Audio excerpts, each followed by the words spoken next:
आजच्या या आनंदाचे डोही ह्या कार्यक्रमामध्ये आपल्या सर्वांचं मनपूर्वक स्वागत करते आणि आता कार्यक्रमाला सुरुवात करते.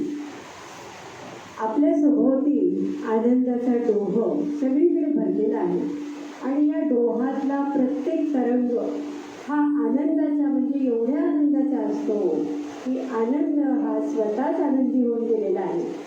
तर हा असा अनेक साहित्यिकांनी कलाकारांनी आपल्याला दिलेला आनंदाचा ठेवाच आहे. तुकाराम महाराज परमेश्वर भेटीसाठी खूप आसुसले होते आणि तसंच आम्ही सुद्धा आपल्यासारख्या रसिकांच्या भेटीची अगदी उत्कटतेने वाट पाहत असतो. तर आजच्या या कार्यक्रमामध्ये काव्य, संवाद, साहित्य, नाट्य, गायन आणि किस्से यांनी भरलेल्या या आनंदाच्या डोहामधला प्रत्येक थेंब तुम्हा सर्वांना नक्कीच आनंदी करेल. तर आता आपण कार्यक्रमाला सुरुवात करूया. आनंदाचे डोहे. बरोबर 2 वर्षापूर्वी म्हणजे 8 जून 2024ला इथे गाण्याचा कार्यक्रम केला होता तृप्तीताईंचा. आज गाण्याचा कार्यक्रम नाही आहे, फक्त 3 गाणी असतील कारण विविध कार्यक्रम आहे. मला वाटतं आवाजामध्ये थोडा त्रास होतोय का तुम्हाला? आम्ही दोघं शेअर करतो माईक, दोघं माईक शेअर करतो. हॅलो, हां बरं, हॅलो, आपण हां आपण शेअर शाळेत असताना एक सुभाषित ऐकलेलं वाचलेलं आठवतं. काव्यशास्त्र विनोदेन कालो गच्छति धीमताम व्यसनेषु च मूर्खाणां निद्रया कलहेनवा. बुद्धिवंतांचा वेळ काव्यशास्त्र विनोदामध्ये जातो आणि मूर्ख लोक असतात ते व्यसन करणं, झोपा काढणं, भांडणं करणं याच्यामध्ये वेळ घालवतात. आपण सगळे अर्थातच पहिल्या कॅटेगरीतले आहोत, त्यामुळे प्रश्न नाही. पण अनेक वेळा मला वाटतं आता आवाज ठीक आहे ना? आता असो, मला नेहमी वाटतं आपण महाराष्ट्रातली मंडळी खरोखर भाग्यवान आहोत अशासाठी की विविध क्षेत्रातल्या मोठ्या मोठ्या हस्ती आपल्या व्यक्ती होऊन गेल्या आपल्या महाराष्ट्रामध्ये आणि आजही आहेत. आणि अगदी 2-1 असं नाही, कितीतरी मोठ्या संख्येने आपल्या महाराष्ट्रामध्ये जे दिग्गज माणसं होऊन गेली. अगदी उदाहरण द्यायचं झालं तर लेखक जेवढे आपण म्हणतो राम गणेश गडकरी, कवी, कुसुमाग्रज, नाटककार वसंत कानेटकर, अभिनेते प्रभाकर पणशीकर, वक्ते, आचार्य अत्रे, विचारवंत, शिवाजीराव भोसले, पुढारी, मधु दंडवते, शास्त्रज्ञ, जयंत नारायणकर, खेळाडू, सुनील गावस्कर, नाट्य निर्माते, मोहन वाघ, चित्रपट निर्माते, राजा परांजपे, गायक, आशा भोसले, संगीतकार, श्रीनिवास खळे आणि अशी शेकडो नररत्न विविध क्षेत्रात ती आपल्या महाराष्ट्रामध्ये होऊन गेली. बरोबर. आपल्या प्रतिभेच्या रंगाने आणि कल्पकतेच्या सुराने कलेला नवा साथ चढवणाऱ्या ह्या निवडक कलाकारांच्या मध्ये गदिमा आणि बाबूजी म्हणजे सुधीर फडके यांचा समावेश केल्याशिवाय आपली यादी पूर्णत्वाला जाणारच नाही. कारण मराठी मनाच्या गाभाऱ्यामध्ये गेली 6 दशकं या द्विमूर्तींचे शब्दसूर अखंड निनादत आहे आणि अवीट गोडीच्या सुरांमध्ये, भावमधुर शब्दांमध्ये आणि मनाला स्पर्शणाऱ्या आविष्कारांमध्ये हा आपला सगळा मराठी रसिक अगदी चिंब चिंब भिजत आहे. आणि या सगळ्या कलाकारांनी जरी ऐहिक जगातनं एक्झिट घेतलेली असली आणि त्याला अनेक वर्ष झालेली असली तरीही त्यांच्या कलाकृतीच्या चांदण्यांची जादू मात्र अजूनही कमी झालेली नाही, उलट ती वाढतेच आहे. अगदी खरे. आपण ज्यावेळी साहित्यिकांबद्दल बोलतो त्यावेळी प्रथम मोठावर नाव येतं आपले सगळ्यांचे लाडके PL अर्थात पु ल देशपांडे. पुलंचं चतुरस्र व्यक्तिमत्व होतं आणि महत्त्वाचं म्हणजे त्यांचे विनोद सगळे खळखळावून हसवणारे होते आणि त्यासाठी आवश्यक असणारं जबरदस्त निरीक्षण शक्ती ही पुलंचं वैशिष्ट्य होते. बरोबर. पुलंचे गडगोट हे आपल्या आयुष्यामध्ये घर करून बसलेले आहेत आणि अगदी आपल्या आजूबाजूला वावरतात असं आपल्याला वाटतं. पुलं हे केवळ लेखकच नाही तर समाजाचा आरसा होते आणि त्यात पडणारी सगळी चित्र पुलं यांनी गोड गोजिरी अशी करून दाखवली आहेत आणि आयुष्याचे अनेक सुंदर क्षण त्यांनी आपल्या पदरी घातलेले आहेत. मला तर असं वाटतं की पुढच्या पिढ्याही पुलंच्या साहित्याच्या व्यासंगी राहावं हे ईश्वराकडे मागावं असं वाटतं. 1955 पु ल हे आकाशवाणीचे कार्यक्रम प्रमुख होते आणि त्यावेळेला संचालक चावला म्हणून एक होते गृहस्थ. तर 2 ऑक्टोबरला गांधी जयंतीनिमित्त काय कार्यक्रम करावा अशी त्यांची एक सभा भरली होती की काय कार्यक्रम करायचा. तर चावला यांनी प्रत्येकाला विचारलं की काय कार्यक्रम करायचा 2 ऑक्टोबरला सांगा. कोणी सांगितलं भाषण करूया, कोणी सांगितलं महात्मा गांधींना भजनं आवडतात मग भजनं लावूया आकाशवाणीवरती, कोण म्हणाले कीर्तन करूया, कोण म्हणालं की नाही त्यांना भक्तिगीतं जास्त आवडतात वैष्णव जनतो देणे काही वगैरे, तर अशा प्रकारची भक्तिगीतं लावूया.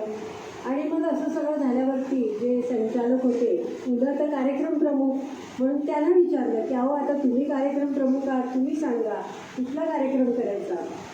तर पु ल देशपांडे अगदी जराही त्यांना वेळ लागला नाही उत्तर द्यायला. ते पटकन म्हणाले मला तर असं वाटतं गांधीजींना मौन फार प्रिय, त्यामुळे मला असं वाटतं की आकाशवाणीनं दिवसभर मौन पाळावं, एकही कार्यक्रम ठेवू नये. अर्थात तिथे जमलेले सगळेजण खूप हसले, कार्यक्रम झाला. पण ह्याला म्हणतात प्रसंगनिष्ठ आणि प्रासंगिक विनोद, म्हणजे पटकन सुचणारा.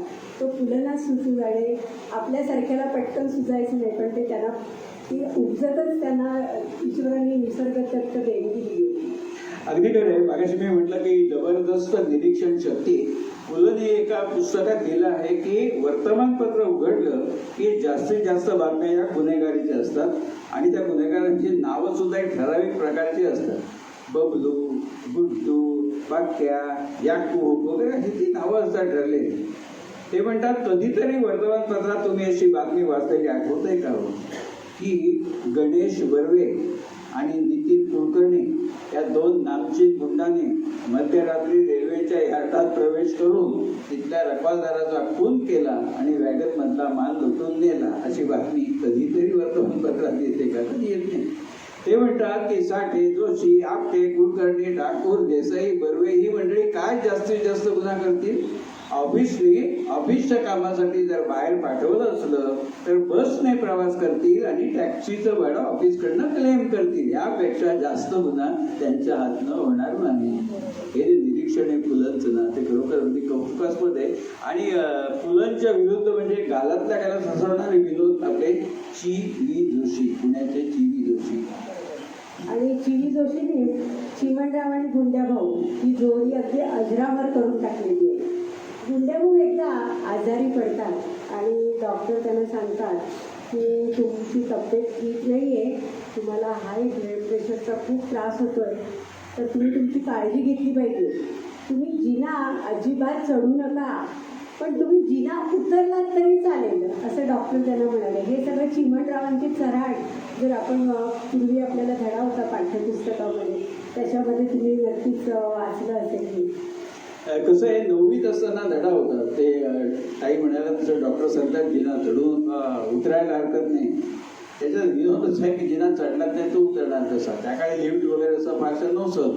पण हा विनोद आम्हाला 9वीत असताना कळला नव्हता. मग मुंबईला आलो, नोकरी विक्री राहिली, मग कळलं की जिना चढायचं नाही, उतरायला हरकत नाही. तसे ते चिमणचे विनोद होते. आणि त्यांची जी टीव्हीवर मालिका होती चिमणराव गुंड्याभाऊ, ती खूप प्रसिद्ध होती आणि अमराठी प्रेक्षक सो बघत असत. म्हणजे ऑफिसमध्ये ना अनेक मंडळी साऊथ इंडियन, नॉर्थची वगैरे होती. ते दुसऱ्या दिवशी सांगत तुम्हाला गुंडेभाऊ का ना बहुत अच्छा था. म्हणजे सगळं जरी बोलता आलं नाही तरी ती भाषा ते एन्जॉय करत असत चिमणराव गुंड्याभाऊची मालिका. आणि दुसऱ्या कितीतरी गोष्टी मागाशी मी म्हटलं महाराष्ट्रामध्ये आपण भाग्यवान आहोत अशासाठी की सगळ्या क्षेत्रामध्ये आता चांदोबा मासिक सगळ्यांना माहिती आहे. खरं मद्रासचं मासिक होतं ते 1952 साली मराठीमध्ये आलं आणि त्याच वर्षी हिंदीमध्ये चंदा मामा या नावाने प्रसिद्ध झालं.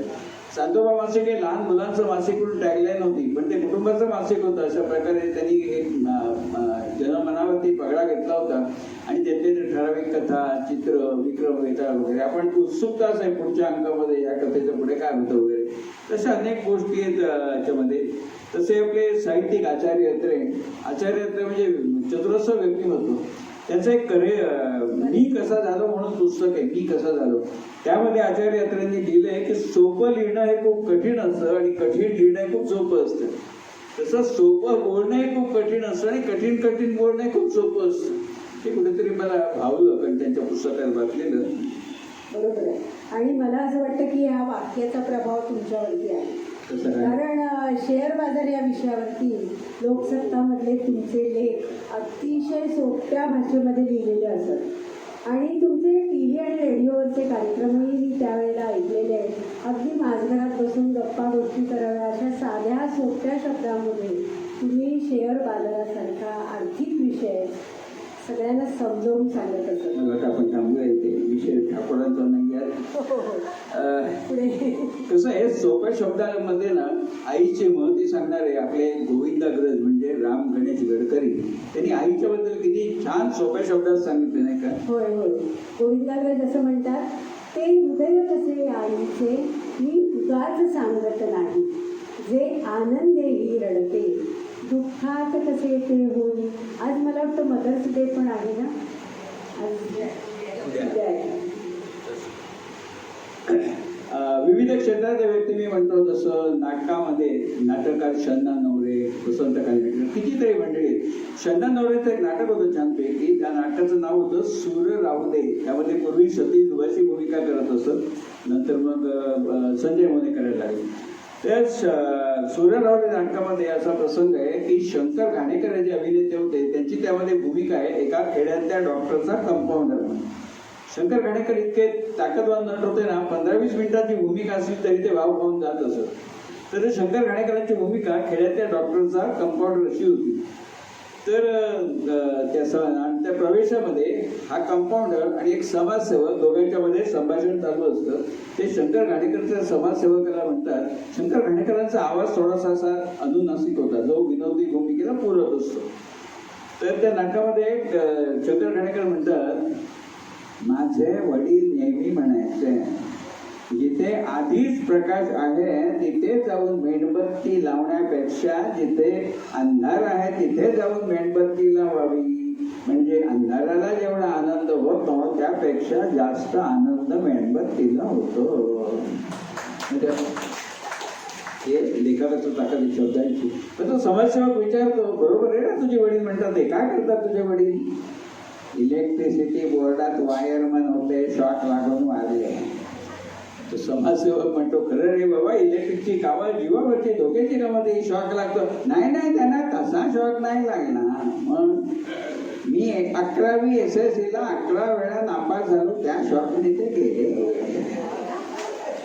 हा संवाद मूळ नाटकात नाही, ही शंकर घाणेकरांनी घेतलेली ऍडिशन होती जी इतकी चालली म्हणून पुढच्या आवृत्तीमध्ये शन्ना नवरेंनी तो संवाद अंतर्भूत केला. म्हणजे एका नाटककारांनी कलाकाराचा कसा आदर केला तर ते उत्तम उदाहरण आहे.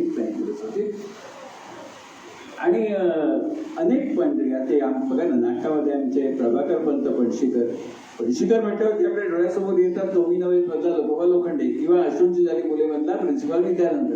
पणशीकरांचं वैशिष्ट्य असं होतं की त्यांचे स्पष्ट शब्दोच्चार, आवाजातला चढ उतार आणि योग्य ठिकाणी पॉज, विराम त्याला मराठीत म्हणतो, हे त्यांचं वैशिष्ट्य होतं. मी त्यांना गुरु मानतो, कारण कसं आहे की हे स्पष्ट शब्दोच्चार हे अति महत्वाचं काही नाटकातलं. आणि आपण नेहमी म्हणतो न्याय, प्रभाकर पणशीकर न्याय होतं. आणि म्हणून त्यांच्या अश्रूंची झाली मुलामध्ये एक संवाद आहे. आपण नेहमी काय म्हणतो, न्यायदेवता आंधळी असते, ती बघत नाही गरीब श्रीमंत कोणाचे असेल त्याप्रमाणे न्याय देते. पण न्यायदेवता आंधळी असते हा वाक्प्रचार वेगळ्या प्रकारे लिहायचं वसंत कानेटकरांनी इथे केलेलं आहे. अश्रूंची झाली मुलेमध्ये प्रिन्सिपल विद्यानंद असतात, ते प्रामाणिक असतात, त्यांनी काही गुन्हा केलेला नसतो, पण त्यांना खोट्या आरोपामध्ये अडकवून तुरुंगात पाठवलं जातं. त्यावर ते पत्नीला म्हणतात, न्याय देवता आंधळी असते असं म्हणतात. न्याय देवता खरोखरच आंधळी असते, म्हणून धर्मापासारखे बदमाश तिला हातोहात फसवतात आणि बरी जातात ते निष्पाप विद्यानंद. ती आंधळी असते, तिला दिसत नाही हे धर्मापण याला खोट्या आरोपाखाली अडकवत होते. म्हणजे कसं तरी वेगळ्या प्रकारे कानेटकरांनी आणि यांनी ते व्यक्त केलं प्रभाकर पणशीकरांनी. अशा प्रकारे ही मंडळी सगळी खूप अशी मोठी पडली. कधी कधी माझ्या मनामध्ये असे विचार येतात, काय ही सगळी जुनी मंडळी जर परत आपल्याकडे आली तर किती आपल्याला आनंद होईल ना. तर कधी कधी असं माझ्या मनात विचार येतात की आपण विद्यार्थी व्हावं आणि भिंगा मास्तरांच्या वर्गात जाऊन बसावं आणि पुण्याकडून काय घ्यावं हे त्यांनी शिकवावं. वर्गातून बाहेर पडताना विंदांकडून कवितेची हिरवी पिवळी शाल घ्यावी आणि आयुष्यभरासाठी समाधानाने अगदी अंगावर पांघरून घ्यावी. कधी कधी मला असं वाटतं की स्थानिक गुरुजींच्या वर्गात जाऊन बसावं आणि श्यामची आई लिहिणाऱ्या श्यामला अनुभवावं, त्याच्या डोळ्यातला अपार प्रेम आणि माया अनुभवावी. खरा तो एकच धर्म ही शिकवण त्या श्यामकडून आपण ऐकावी. कधी कधी असंही वाटतं हो की बोरकरांच्या वर्गात जावं आणि त्यांचे सागरासारखे सागरापरी गहिरे डोळे अनुभवावे आणि मी पण ज्याचे पक्व फळापरी सहजपणाने गळले हो, जीवन त्यांना कळले हो, जीवन त्यांना कळले हो. ही कविता तुम्ही मलाही शिकवाल का असं त्याला विचारावं. कधी कधी मला असं वाटतं की कुसुमाग्रजांच्या वर्गात जाऊन बसावं आणि कशाच आई विधविसी डोळे उजळ तुझे भाल, रात्रीच्या गर्भात उद्याचा असे उशकाल, हे त्यांच्याकडून ऐकावं आणि रात्रीच्या गर्भातील उशकालाची आशा जागवत निघावं आणि जाताना पाठीवर तात्यासाहेबांचा हात असावा. लढ रे पोरा ह्या ऐकून आपला पाठीचा कणा ताट व्हावा. कधी कधी असंही वाटतं की शांताबाईंकडे जावं आणि ऋतू हिरवा ऋतू बरवा तुम्हाला कुठे भेटला हो ते त्यांच्याकडून जाणून घ्यावं. कधी कधी मला वाटतं की माझे जीवन गाणे लिहिणाऱ्या पाडगावकरांच्या वर्गात जाऊन एक चक्कर टाकावी आणि त्याला विचारावं, व्यथा असो आनंद असो तुम्ही गात कसे राहता हो आणि आनंदाच्या रसात नात कसे राहता आणि पाडगावकरांच्या चष्म्या आडच्या मिश्किल पण प्रेमळ डोळ्यात खोल खोल डोकावून बघावं आणि शतदा प्रेम करावेचं रहस्य पाडगावकरांकडून समजून घ्यावं. कधी कधी असंही वाटतं बालपणीच्या गावी जावं आणि पहिलं तटावर हिरवाई घेऊन निळा सावळा झरा वाहतो बेटा बेटा तुझा पाय टाकून जळात बसला हसला. कधी कधी मला वाटतं की ही कविता त्यांच्याकडून शिकून घ्यावी आणि आपल्याला सगळ्यांना ही औदुंबर कविता आपण पाठ्यपुस्तकामध्ये शाळा कॉलेजमध्ये असताना शिकलेलंच आहोत. आणि त्यांची दुसरी कविता म्हणजे सुंदरतेच्या सुमनांवरचे दवचुंबुल द्यावे आणि आनंदी आनंद घडे इकडे तिकडे चोहीकडे ह्या झऱ्यामध्ये अगदी धावून निघावं. कधी कधी मला वाटतं की सुरेश भटांना गाठावं आणि चांदण्यात फिरताना त्यांच्याशी संवाद साधावा. दुहरून जाता जाता आम्ही अभंग कसा झालो हे त्यांच्याकडून आपण ऐकावं. कधी कधी मला ग्वाल्हेरला जावं आणि धारा तांबे यांना भेटावं असं वाटतं. दिवसभर तिथे राहावं आणि त्यांच्या कवितेतला गोडवा त्यांच्याकडूनच अनुभवावा आणि त्यांच्याबरोबर सायंकाळी मावळत्या दिनकराला प्रणाम करावा आणि तिन्ही सांजा परत परत ऐकावं आणि पुन्हा पुन्हा भेटण्याचं वचन द्यावं. भारत तांबे यांच्या कितीतरी कविता आपल्याला शाळेत असताना पाठ्यपुस्तकामध्ये होत्या आणि त्यांच्या कितीतरी कवितांचे नंतर छान छान गाणी देखील झाली. मला एक विनंती करेन की त्यांच्या कवितांची एक एक ओळ जरी मला ऐकवलीच एक झलक म्हणून तर आम्हाला आवडेल. नक्कीच, कारण भारत तांबे हे माझे अतिशय आवडते कवी आहेत. कळाच्या जीवा मला ईश्वरा ठाव्या कुणाला काय हो त्याचे कुणाला काय सांगाव्या. कळाच्या जीवा घनतनी शुक्र बघराज करी रे छिन्न मनापा बघ जरा तरी घनतनी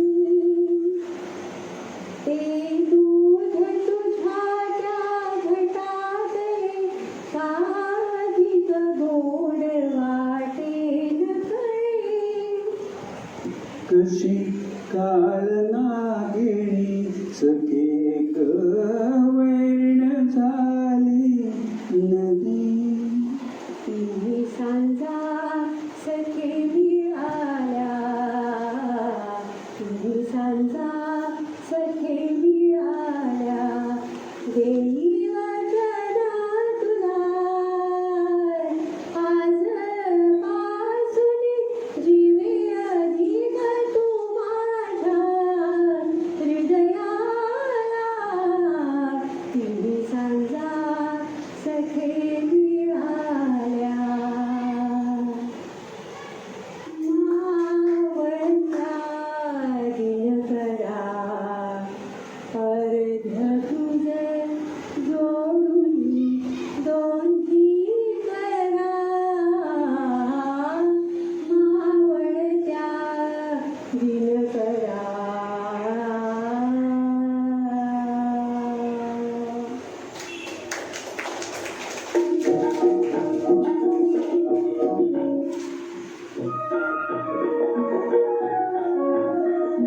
तुझ्या गळा माझ्या गळा घुंगू मोत्यांचा माळा. तुझ्या गळा माझ्या गळा घुंगू मोत्यांचा माळा.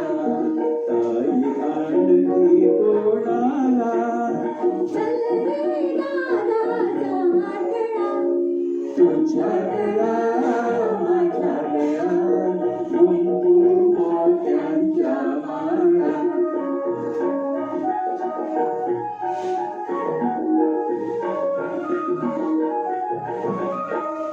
कचकटी कचकटी आणखी गोप कोणाला कचकटी कचकटी आणखी गोप कोणाला.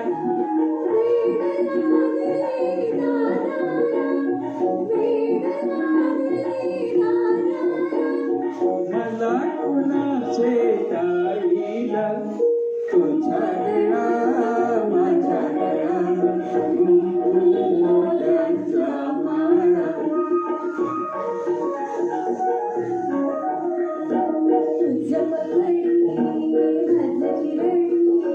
आणखी शेळा कोणाला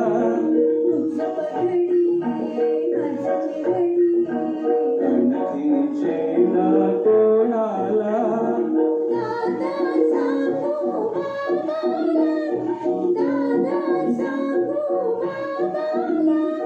सांग तिकडच्या स्वारीला तुझ्या गळा माझ्या गळा घुंगू मोत्यांचा माळा.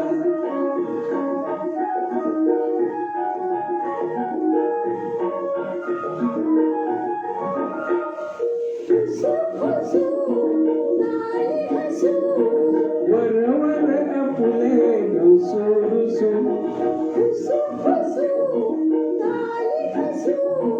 वरवर फुले रुसू रुसू.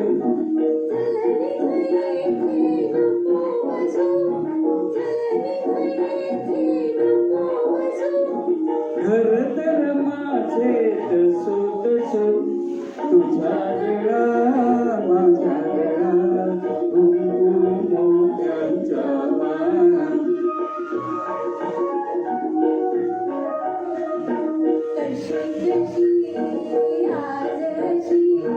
गंमत ताईची खाशी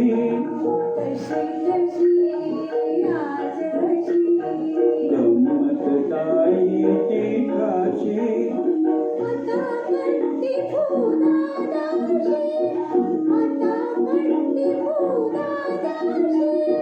तर मग कट्टी कोणाशी तुझ्या गळा माझ्या गळा घुंगू मोत्यांचा माळा. तुझ्या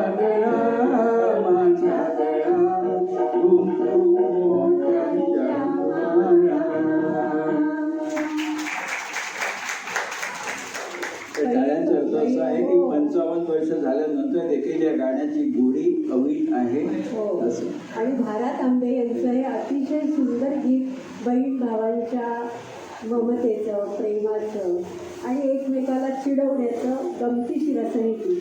आणि ते गीत इथे चांगलं होतं कारण ती माझी बहीणच आहे. अनेक लोक आम्ही सांगत नाही कारण काय होतं मग म्हटलं काय बहिणीला प्रमोट करतो वगैरे तसं काही नाही, संगीत विचारायचं असं. काय होतं इथे आम्ही तो कार्यक्रम केला होता गाण्याचा 14 गाण्यांचा जून 2024ला केला होता. त्यामध्ये जे निवेदन असतं तुम्हाला लोकांचा फीडबॅक होतो माझ्याकडे आहे तो सेव्ह केलेला. अनेकांना ते निवेदन आवडलं होतं 2 गाण्याच्या बद्दल कारण मी गाण्याचं कवी कोण संगीत दिग्दर्शक बोलत नाही तर बोलतो ते सगळ्यांना आवडतं.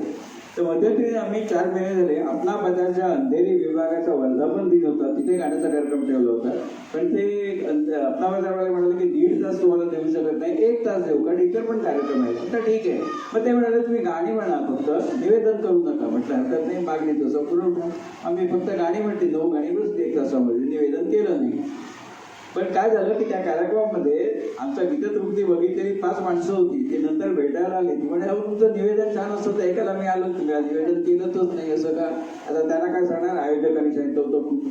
मी त्यांना म्हटलं अहो 2 दिवसापूर्वी मंगेश पाडगावकरांची एक चारोळी मी वाचली. ती चारोळी अशी होती प्रेम कधी कुणाचं तराजूमध्ये तोलू नये, कोणी गाणं म्हणत असेल तर आपण तिथे बोलू नये. ते वाचनात आलं म्हणून आज मी बोललो नाही. आता त्यावेळी सुचलं की परमेश्वरी कृपा असो. आता पण मंगेश पाडगावकरांचा उल्लेख केला तर त्यांचा एक अनुभव मंगेश पाडगावकरांचा माझ्या वाचनात आला. तो म्हणजे असा की पुणे विद्यापीठामध्ये साहित्यिक संमेलन होतं आणि तिथे मंगेश पाडगावकर यांना अध्यक्ष म्हणून बोलवलं होतं आणि त्यांच्या निवासाची व्यवस्था वसतिगृहामध्येच केलेली होती.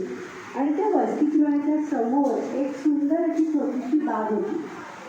तर दुसऱ्या दिवशी सकाळी लवकर उठल्यावरती मंगेश पाडगावकरांचं सहज बागेकडे लक्ष गेलं आणि बागेत त्यांना अनेक फुलं फुललेली छान छान दिसली.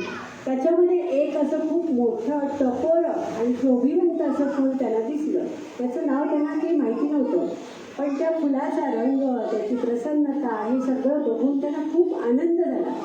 आणि पाडगावकरांना असं वाटलं की आपला हा झालेला आनंद आपण कोणाला तरी सांगावा.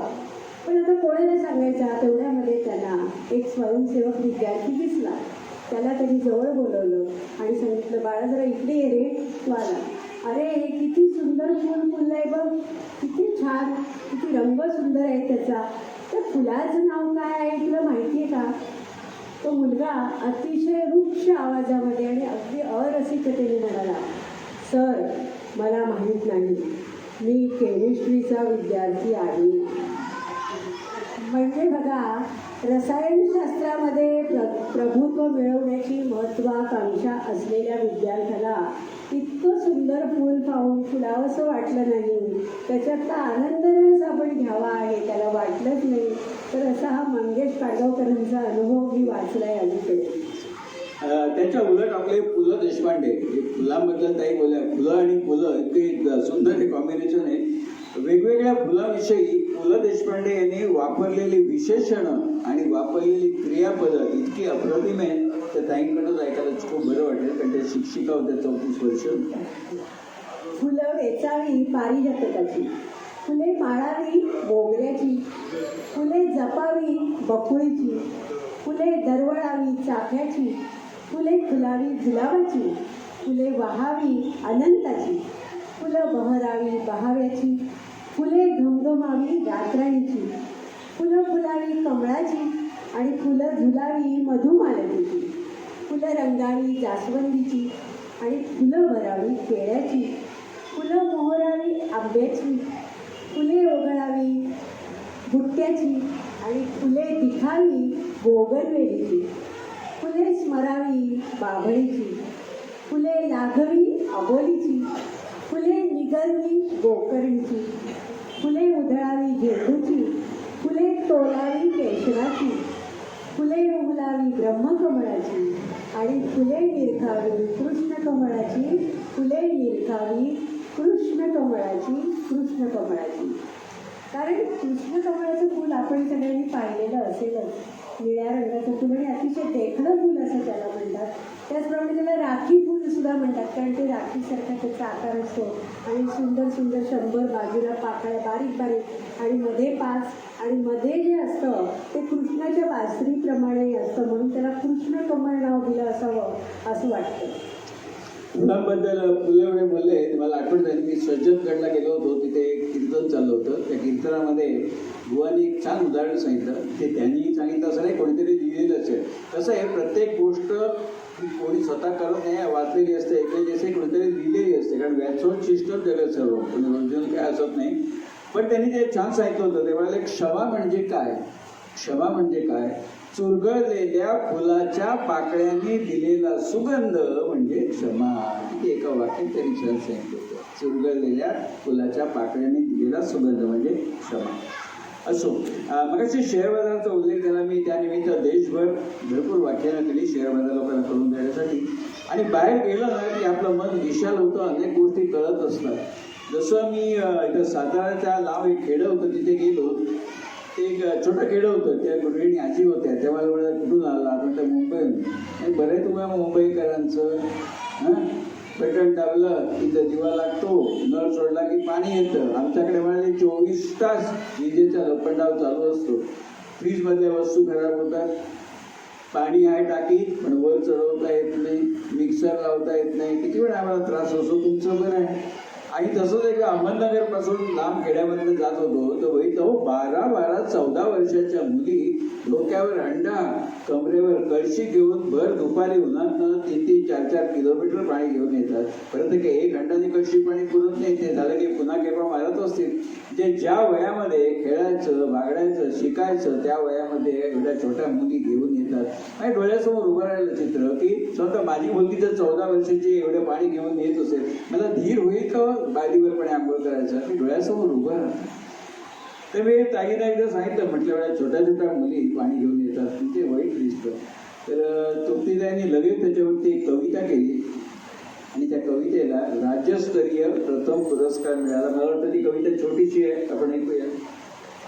आजा आमचं कोई तकलीफ नाही. आज कवितेचं शीर्षक आहे पाणी पाणी. म्हणजे सरांनी मला अनुभव सांगितला त्यांचा. माझ्या मनावर म्हणजे कविता मला लिहायचीच होती, पण कुठल्या विषयावर लिहावी हा विचार चालला होता. तर मग ते लगेच आठवलं की नाही, हा पाणी पाणी पाण्यावरतीच आपण लिहावं, म्हणून मग ती कविता मी लिहिली. काम होते व्याख्यानाचे दूर खेड्यात दुपारी, रवी किरणांचा दाह भारी उष्णता विखारी, डेरेदार वृक्षाखाली क्षणभर विसावलो, थोडा शीतल गारवा मनोमनी सुखावलो, 2 शाळकरी मुली हंडा कमरे धरून, छोटी कळशी डोईला पाणी येतशी धरून, चिमुकले 2 हात किती त्यानी थकायाचे, वण जलासाठी दूरवर चालायाचे, दुःख कणव वेदना आधी नयनी दाटून, कित्येकांचे जाते असे बालपण कोणी जुन,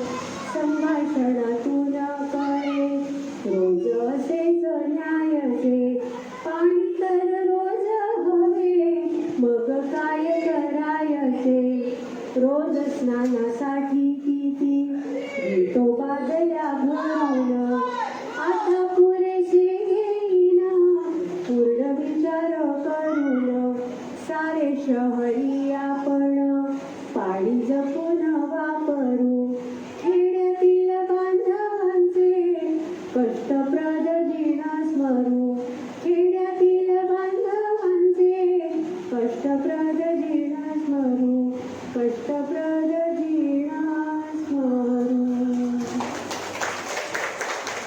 ते प्रबोधनमध्ये अधनमधनं कविता वाचनाचा कार्यक्रम असतो. त्या एका कार्यक्रमामध्ये ताईंनी कविता वाचली होती. ते ऐकता ऐकता निवेदिका इतक्या त्यामध्ये गुंग झाल्या ना, कविता संपली, हे जागेवर बसल्या तरी त्या डोळे मिटून अशा होत्या. मग म्हणाले सॉरी म्हणाले, मी इतकी त्यात घडून गेले कवितेमध्ये की डोळ्यासमोर चित्र उभं राहिलं. एवढ्या छोट्या छोट्या मुली उन्हात आणतात. तर असं तृप्तीताई कविता खूप लिहितात. तृप्तीताईने आजपर्यंत 552 कविता लिहिल्या आहेत आणि त्यापैकी 262 कवितांना त्यांना पुरस्कार आणि सन्मानपत्र मिळाले. त्यामध्ये एक कविता राज्यस्तरीय पुरस्कार मिळाली होती आणि त्यांना विषयाचं वावडत नाही. कुठचाही विषय म्हणजे पिंडाला कावळा शिवत नाही त्यावर सुद्धा त्यांनी कविता केली की कावळा काय म्हणत असेल, जिवंतपणे आम्हाला विचारत नाही, अमेरिकेला जाऊन बसतं आणि आता कसं पिंडदान करतात. अशा प्रकारे त्यांनी खूप कविता वेगळ्या विषयावरती केली आणि शिकागोला महाराष्ट्र मंडळ आहे तिथे त्यांच्या पूर्णपणे कवितांचा कार्यक्रम 1.5 तासाचा झाला होता. अर्थात झूमवरून ऑनलाईन झाला होता तो. तर अशा याच्यात तुमच्या दुसरा उल्लेख मला असं करावंसं वाटतं की आपल्या महाराष्ट्रामध्ये इतकी विविध म्हणजे नावं कमावलेली व्यक्ती आहेत की त्याच्यामध्ये मला दादा कोंडकेंचा उल्लेख करावासा वाटतो की दादा कोंडके यांचे 9 चित्रपट सलग सगळे रौप्य महोत्सवी झाले होते आणि गिनीज बुकमध्ये रेकॉर्ड झाले ते. हो पण सतत इतकं कोणाचे 9 चित्रपट त्यांचे ते रौप्य महोत्सवी झाले होते. तर त्यांच्या संबंधी काही तुमची आठवण एक आहे? कसं आहे, दादा कोंडके म्हटलं की आपल्या डोळ्यासमोर काय येतं, द्व्यर्थी संवाद म्हणून. ते सोडून द्या, पण दादा अतिशय प्रतिभावान होते. कारण तुम्हाला एक सांगतो, त्यांचं एक लोकनाट्य होतं, इच्छा माझी पुरी करा. त्याचे 5,500 प्रयोग झाले आणि प्रत्येक प्रयोग त्यांचा ताजा वाढत असे. कारण नजीकच्या काळात घडलेल्या घटनांचा ते परामर्श घेत असत प्रत्येक प्रयोगामध्ये, किंवा प्रयोगाला कोणी सेलिब्रिटी आले त्यांचं दखल घेत असत अनौपचारिकपणे. त्यामुळे तो प्रयोग त्यांचा छान वाटायचा प्रत्येक. मी ते 9 वेळा बघितलं होतं इच्छा माझी पुरी करा. ते एकदा कसं झालं, या गोष्टीला झाली 34 वर्ष. मी पुण्याला गेलो होतो काही कामाला. टिळक रोडवर येता भरतनाट्य मंदिर लागलं, बाहेर बोर्ड होता इच्छा माझी पुरी करा, आज रात्री 9 वाजता. रात्री मला काय काम नव्हतं, दुसऱ्याची लेक्चर होतं. मग लगेच मी ॲडव्हान्स बुकिंग केलं आणि रात्री नाटक बघायला आलो. नाटक म्हणजे इच्छा माझी होत ते बघायला आलो, लोकनाट्य. अक्षरशः भूत होता, हाऊसफुल प्रयोग होता. आणि त्या प्रयोगाला बाळ कोलटकर, नाटककार बाळ कोलटकर आले होते. त्यांना सन्मानाने पहिल्या रांगेत बसवलं होतं आणि तो हे सुरू झालं. तर सुरुवातीचा प्रवेश असा आहे, दादा कोंडके आणि वसंत सबनीस यांचा तो प्रवेश आहे सुरुवातीचा. सेनापती आणि प्रधान अशा त्या भूमिका आहेत, सेनापती आणि प्रधान. प्रवेश असा असतो की राजाचं निधन झालेलं असतं आणि दोघे सेनापती आणि प्रधान दादा कोंडके आणि वसंत सबनीस चर्चा करत असतात की महाराजांची अंत्ययात्रा, त्यांचे इतमामाला शोभेलसे काढायला पाहिजे, कोणाकोणाला बोलवायचं, त्यांची यादी काढत असतात, ह्याला बोलवायचं त्याला बोलवायचं. ते चालू असताना एकाएकी वसंत सबनीस म्हणतात, बाळ कोलटकरांना पण बोलवायला पाहिजे, त्यांचं नाव घ्या. कारण बाळ कोलटकर पहिल्या रांगेत बसले होते, त्यांची दखल घेतली, बाळ कोलटकर बोलवलं पाहिजे. तेव्हा दादा कोंडके म्हणाला, नको झालं, बोलवू नका. त्या स्मशानामध्ये डी लावून काहीतरी कविता करत असतील. ते डी म्हणजे त्यावेळी त्यांचं वातोय दुर्वांची जोडी खूप जोरात चालू होतं आणि त्यामध्ये जी पद्य होती त्या पद्यामध्ये शेवटची वळीचं अक्षर डी असे, म्हणून जडी, उडी, कडी, असं ते डी असे. तर म्हणून तो संदर्भ करून दादा कोंडके म्हणाले, नको ते डी लावून कविता करत बसले स्मशानात, त्यांना बोलावं नका. त्यावर वसंत सबनीस म्हणाले, दादा तुम्ही थट्टा करताय, पण तुम्हाला येईल का अशी एखादी कविता डी लावून? दादा कोंडके म्हणाले, हात त्याच्या आत्ता करतो. दादा कोंडकेंनी तिथल्या तिथे अक्षरशः 5-7 सेकंद छताकडे बघितलं आणि तिथल्या तिथे त्यांनी डी लावून कविता केली. अर्थात ते विडंबन काव्य होतं. ज्यांनी वातोय दुर्वांची जोडी बघितलं असेल, एक पद्य ऐकलं असेल, त्यांना कळेल की तो जो मूळ गीतात बाज आहे ना, तो बाज तसाच्या तसा दादाने राखून तिथल्या तिथे ती कविता केली होती. ती अशी होती, सुंदर पोहे पातळ खमंग तुकडे, खोबरे पुष्कळ, शेंग कुरमुरे आणि डाळ, या सर्वांनी विविध चवीने असा बनविला चविष्ट चिवडा, पडते ज्यावर उडी, बांधतो ही चिवड्याची पुडी. असा तितका टाळ्यांचा कडकडा झाला आणि पहिल्या रांगेत बसलेले बाळ कोलटकर उठून स्टेजवरती आले आणि दादा कोंडकेला साष्टांग नमस्कार घातला त्यांनी. म्हणजे एका कलावंताने दुसऱ्या कलाकाराला दिलेली मुळात दाद होती.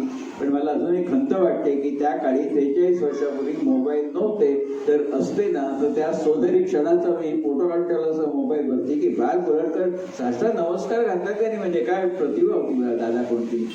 हो, पूर्वी मोबाईल, लँडलाईन काही नव्हतं. पोस्टकार्डाशिवाय आपल्याकडे पर्यायच नसायचा. पोस्टकार्डाने आपण एकमेकांना खॅली खुशाली कळवायचो. तर आणि कधीतरी काय व्हायचं की अगदी अर्जंट काहीतरी काहीतरी कळवायचं, मग टेलिग्राम करायला जायचं. पण तिथे मी कधी कधी वाईट तुटलेली असायची, तो पण मार्ग बंद व्हायचा. आणि पत्र मिळायला खूप दिवस लागायचे. मी एकदा एका ठिकाणी असं वाचलं होतं की बारशाचं आमंत्रण जे केलं होतं ते वाढदिवसाच्या दिवशी मिळालं होतं. इतके दिवस त्या पत्राला प्रवास करायला लागले. तर ह्या पोस्टमनची आता तर आपल्याला आपण पत्र कोणाला पाठवतच नाही, सगळं आपण फोनवर बोलतो. पण ती पूर्वीची मला आठवण येते. मी लहान शाळेतनं येत ज्या वेळेला दुपारी घरी यायची तेव्हा माझी आई आमच्या घराच्या बाहेर उभं राहून वाट बघत असायची. ती विचारायची, कोणाची वाट बघतेस गं? नाही, पोस्टमनची वाट बघते. बघू कोणाचं आज पत्र येतं का, भावाचं, बहिणीचं, आईचं, अशी ती वाट बघायची. आणि नंतर मग ते पत्र आलं की त्याच्यावरती सगळ्यांची उडी पडायची की ते मी वाचणार, मी वाचणार. इतकी उत्सुकता असायची ते पत्रामध्ये काय लिहिलेलं असेल. आणि पत्रामध्ये सगळा मजकूर पूर्ण भरलेला असायचा, अगदी जागा जराही नसायची. खाली म न ल आ असं लिहिलेलं असायचं. मी आईला विचारलं, अगं हे काय आहे, म न ल आ म्हणजे काय आहे गं आई? ती म्हणाली, अगं काही नाही गं, मोठ्यांना नमस्कार, लहानांना आशीर्वाद. तुला पण आशीर्वाद सांगितला आहे बरं मामांनी. मग कारण म्हणे काय लिहायला जागा नाही ना, मग ते खाली तेवढं लिहिले. तर अशा पोस्टाची म्हणजे पत्राची मला नेहमीच आठवण मनामध्ये कायम राहिली.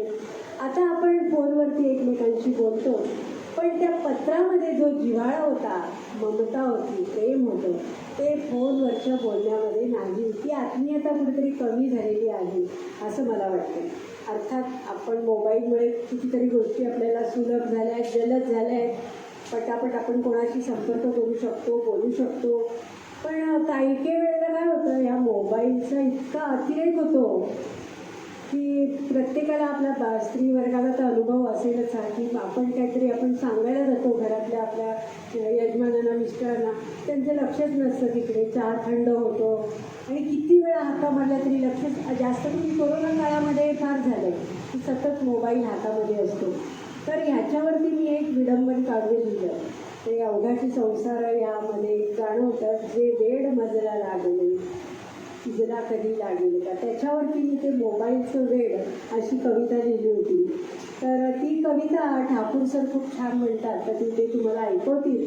आणि मुख्य म्हणजे काय, मोबाईल सर्वांचा असतो आपल्या, पण ज्याच्या हातामध्ये मोबाईल असतो तो माणूस मात्र कोणाचाही नसतो, तो फक्त मोबाईलचा असतो. बरोबर ना? अंघोळ गाणं वेळ म्हणायला लागले. जे वेळ तुझला लागले आता कधी संपेल का, माझ्या मनीची व्यथा कधी सांग तुझ समजेल का. जे वेळ तुझला लागले जागेपणी हातात तो, जागेपणी हातात तो, ध्यानी मनी अन स्वप्नी तो, किती गुंतला तू त्या सणे अस्वस्थता उमगेल का. जे वेळ तुझला लागले उठता सकाळी रोज तू, उठता सकाळी रोज तू, जाई नजर त्याच्याकडे, होई चहा किती थंड हा, नज लक्ष ही खाण्याकडे. जे वेळ तुझला लागले मनी भीती मजला वाटते, मनी भीती मजला वाटते, म्यूट बोलणे हे आपुले, आभासी जगती रंगता, संवाद सारे संपले.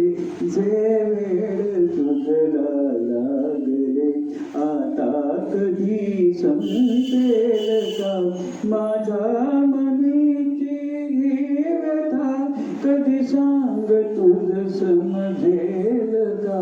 जे वेळ तुझला लागले. त्यांच्या सगळ्या कविता असतात ना, यम प्रा समास अलंकार वगैरे असतात. मुक्तछंद फारच कमी लिहितात त्या. आणि हा जो अवघाची संसार चित्रपटाचं एक आठवण सांगायची म्हणजे त्याच्यामध्ये राजा गोसावी आणि शरद तळवळकर यांची भूमिका होत्या. दोघे तरुण असतात, अविवाहित, कुठेतरी भाड्याची खोली घेऊन राहत असतात. कामकाज काय फार असत नाही, इकडं तिकडं करून चाललेलं असतं. ते एक दिवशी घर मालक सांगतो उद्यापासून खोली रिकामी करायची, 2 महिन्याचं भाडं तुमचं थकलंय. आणि दोघांपुढे प्रश्न उभा राहतो, जायचं कुठे.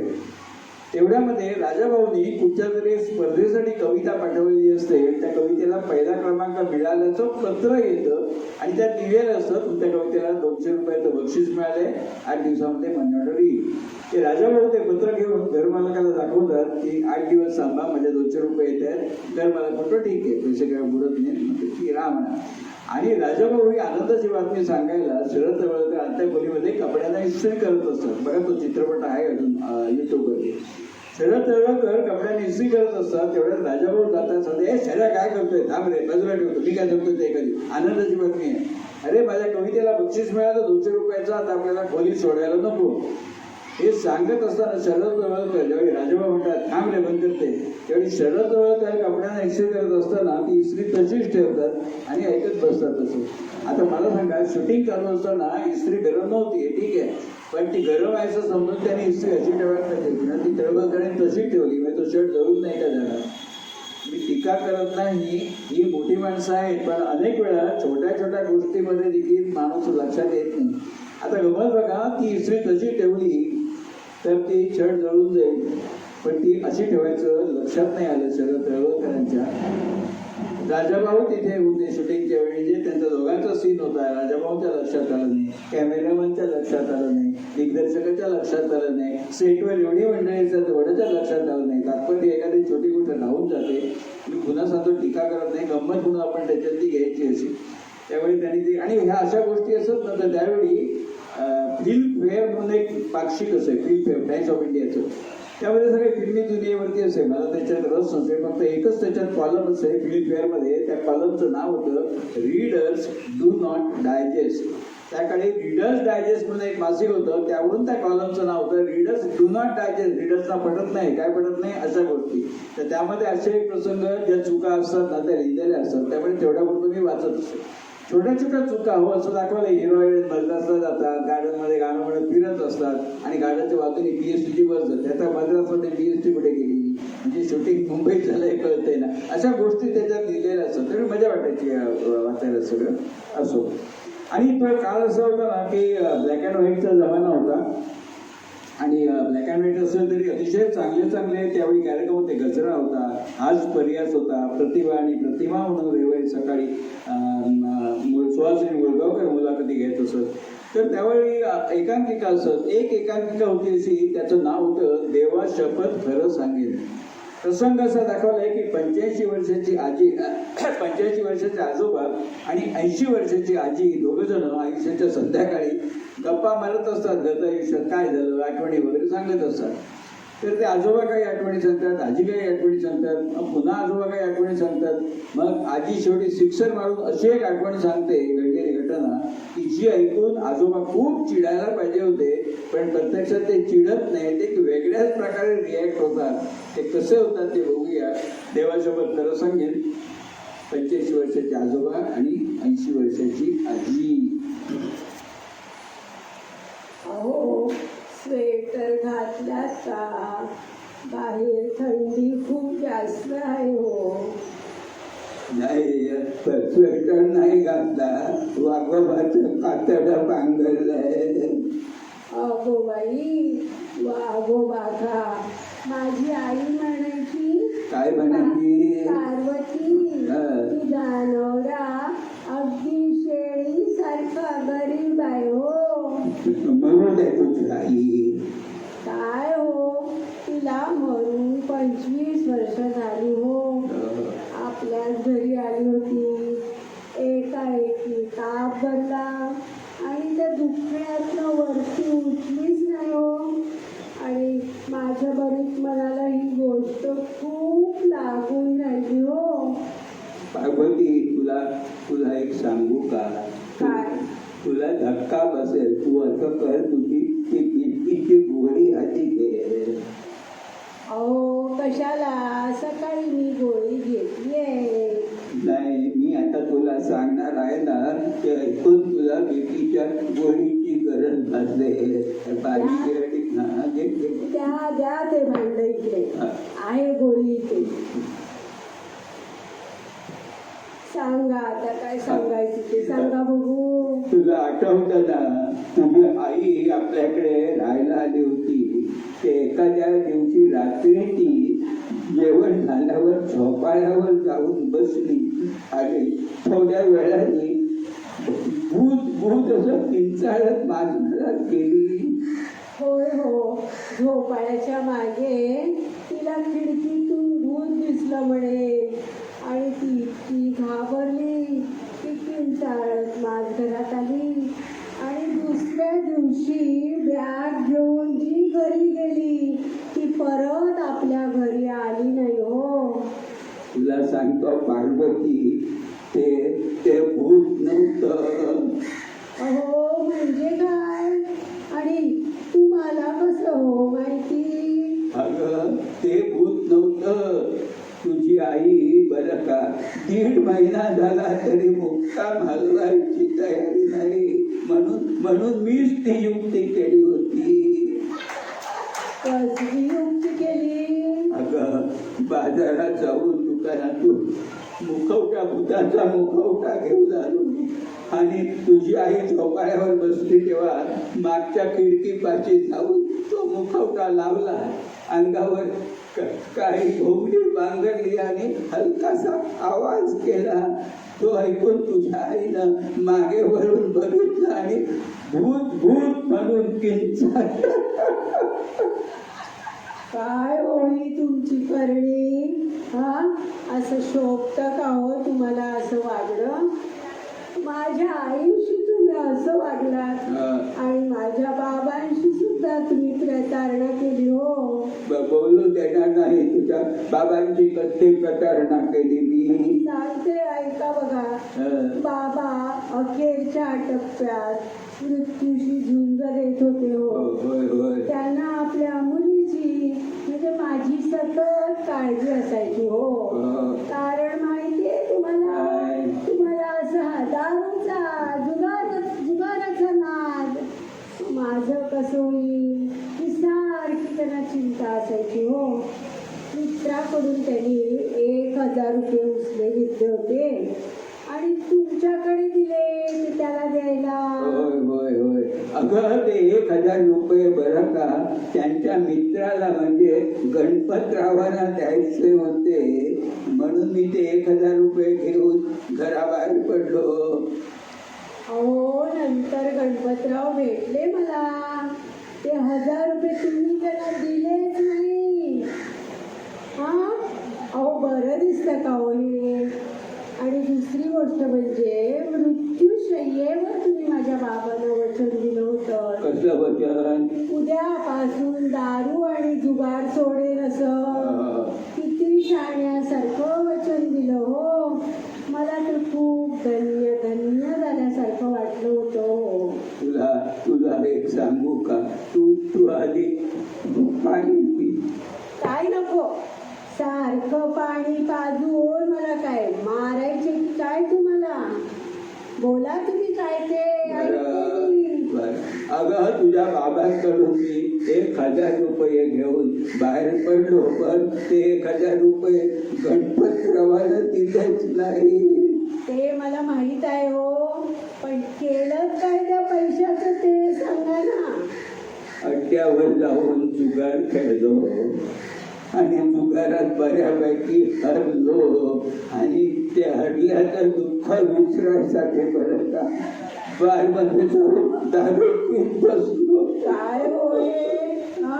बाबांना वचन दिलं होतं उद्यापासून दारू जुगार सोडेल. मग उद्यापासून सोडेन म्हणून वचन दिलं होतं. आजपासून सोडेन म्हणून कुठे वचन दिलं होतं? कमाल आहे बाबा तुमची.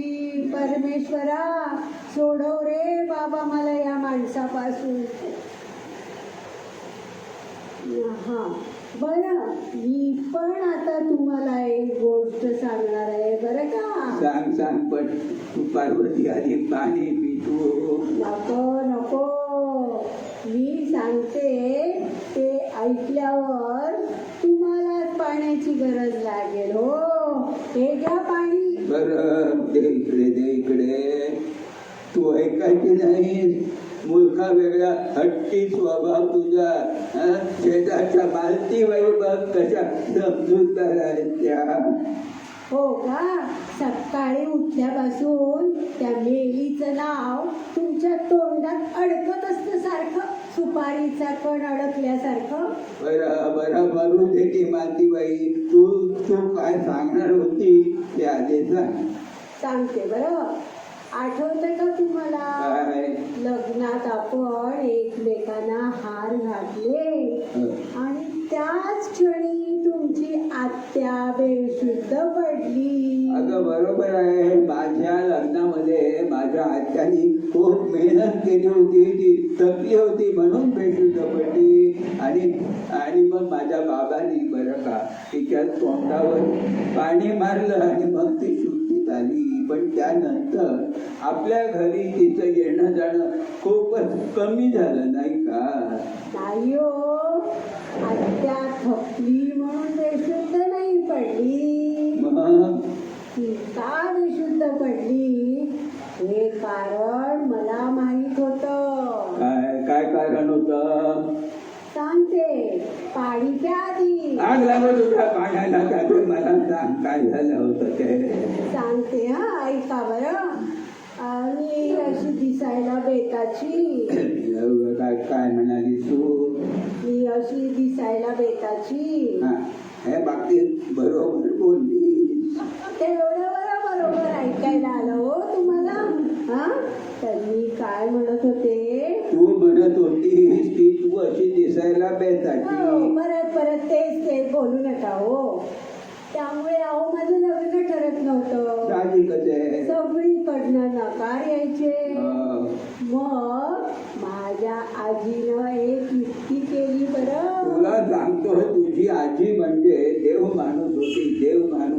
म्हणून तुझ्या माहेरी गेल्यावर मी सगळ्यात आधी तुझ्या आजीच्या पाया पडत असे.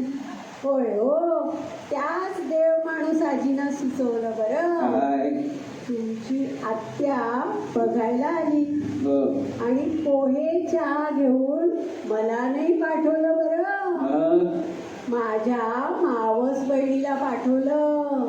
अहो वत्सला तिचं नाव, काय सुंदर दिसायला, गोरी गोमटी, अगदी मीना कुमारी सारखी.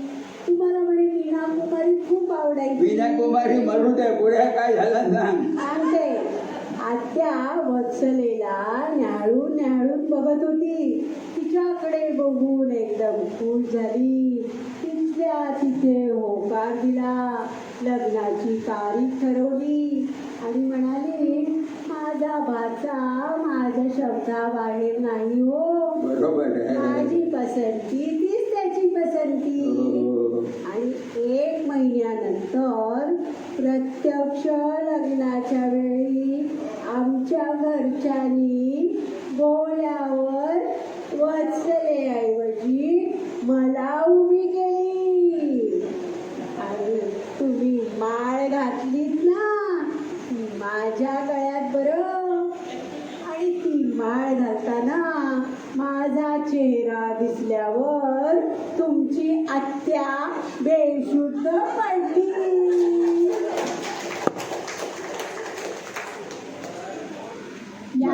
त्या पाणी मला सांग, वत्सला सध्या कुठे असते? धन्य आहे ग बाई या माणसाची. परमेश्वरा खरंच सोडव रे बाबा मला. तुम्हाला आठवत असेल, यामध्ये दिलीप प्रभावळकर आणि नीना कुलकर्णी यांच्या भूमिका होत्या. दोघंही तरुण होते त्यावेळी, पण अगदी जक्कड म्हातारे वाटावे तसं त्यांना मेकअपही केला होता आणि ते निभावलं होतं कॅरेक्टर खूप. आणि आजी कसं म्हणजे शहरात सव्वाशे होतं, म्हणजे आजीने शिक्षणच मारलं सगळ्या शेवटी, पण हे चिडले नाही की आपल्याला वाटतं की आता चिडती तुम्हाला फसवलं वगैरे, म्हणजे तसं काय नाही, त्यांची रिॲक्शन वेगळी होती. वचला कुठे असते ते एका वाक्याने जी प्रभाव टाकली, अति एकांकिका गजरा गजरा बरोबर गजरा. चल, तर अशा अनेक आधी काही तुमची त्यांची एक आजी होती, ती अशी म्हणी शेरा सेवा शेर अशा म्हणी बोलत असते ती. हो, तर माझी आजी कोणतंही वाक्य बोलताना म्हणीचा वापर करायची आणि बोलायची. खूप गंमत वाटायची त्या म्हणी ऐकताना. आणि कधी अर्थ कळला नाही तर मी आजीला विचारायची याचा अर्थ काय, तरी तो अर्थ सांगताना आणखीन एक म्हण वापरायची आणि तो अर्थ सांगायची. एकदा माझा मामा चष्मा शोधत होता आणि चष्मा त्याने असा डोक्यावर ठेवला होता. आजीने विचारलं, काय रे काय शोधतोस? काय नाही ग आई, चष्मा शोधतोय. अरे गळ्यात गळसोळी आणि गावात कोण? मला काही कळलंच नाही म्हणजे काय. मी आजीला म्हटलं, अगं म्हणजे काय? काही नाही ग, काखेत कळसा आणि गावाला वळसा.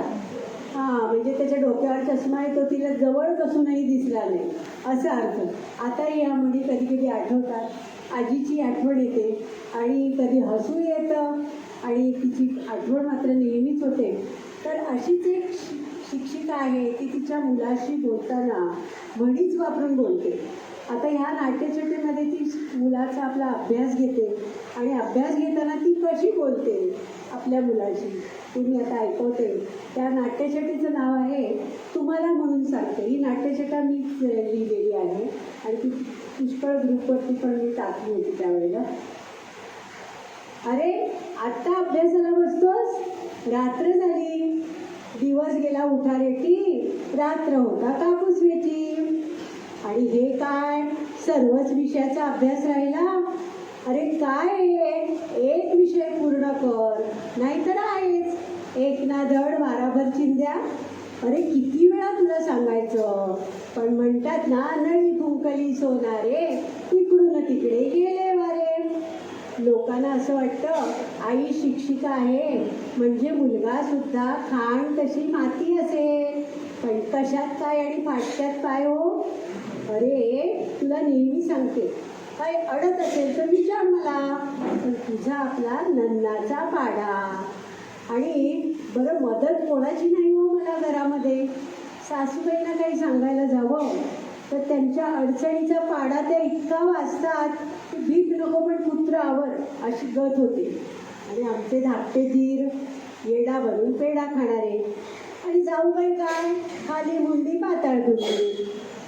आजचीच गोष्ट बघा, मी माझ्या नंदेला म्हटलं, अगं जरा भाजी चिरून दे ना, तर तिने हाताला मेहंदी लावलेली. म्हणजे म्हणतात ना, आधीच उल्हास आणि त्यात फाल्गुन मास.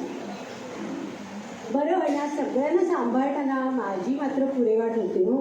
अहो कामवालीला सुसरबाई तुझी पाठ मऊ म्हणून सांभाळावं लागतं आणि आमच्या यांना काही काम सांगायचं तर आधीच हौस आणि त्यात पडला पाऊस अशी अवस्था. आणि आमचे शेजारी काय हो, सगळे अगदी देखल्या देवा दंडवत आहेत हो, कोणाचा काही उपयोग नाही. पण एक मात्र सांगते हां, तुम्ही मैत्रिणी मात्र मला छान मिळाले हां. अहो तेवढा बुडत्याला काडीचा आधार. काय रे झाला का अभ्यास? आणि भूक पण लागली तुला? अरे कुठलं पुस्तक हवंय तुला? आणि ते काय टेबलावर तर आहे, काखेत कळसा आणि गावाला वळसा. अरे अरे अरे केवढा धक्का दिलास, तांदूळ सांडले सगळे. आता काय करावे बाई, घाईत घाई आणि विंचू डसला ग बाई. केवढा आवाज झाला आणि हे बाहेर आले वाटतं. अगं लय झोपलाय बघ तुला बसल्या बसल्या, तुझा जराही लक्ष नाही, कुठलंही काम तुला नीट जमत नाही. ऐकलत ना तुम्ही? बघा आता, शेळी जाते जीवानिशी, खाणारा म्हणतो वातड. पण अहो बोलणार कोणाला? म्हणतात ना, पदरी पडलं आणि पवित्र झालं, पदरी पडलं आणि पवित्र झालं, पदरी पडलं आणि पवित्र झालं.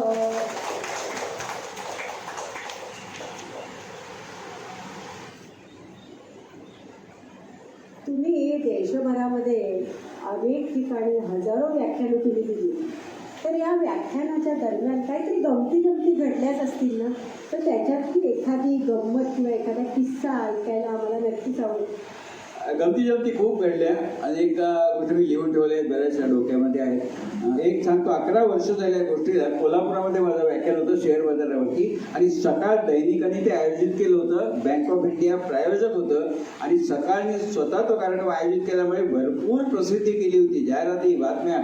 आणि दसरा चौकात कोल्हापुरात राजर्षी शाहू सभागृह आहे, 300 खुर्च्या लागतात तिथे.